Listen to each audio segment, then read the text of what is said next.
台南的牛肉汤，汤头甘甜爽口，肉质新鲜软嫩，是许多消费者的最爱。红品牛肉为将台南新鲜牛肉推荐给更多国人朋友认识，特别将牛各部位的肉摆盘分类，不管是肋眼、前胸、后腿，或者是脸颊肉，这里通通都有。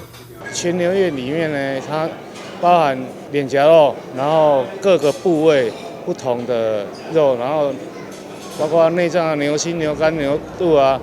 除了各部位的牛肉以外，就连牛皮、牛尾，甚至连牛的蛋蛋，老板张志宏也都能拿来料理。最特别的就是我有一道料理，就是3杯牛皮跟宫保牛蛋蛋，这是应该是外面全牛宴比较没有的。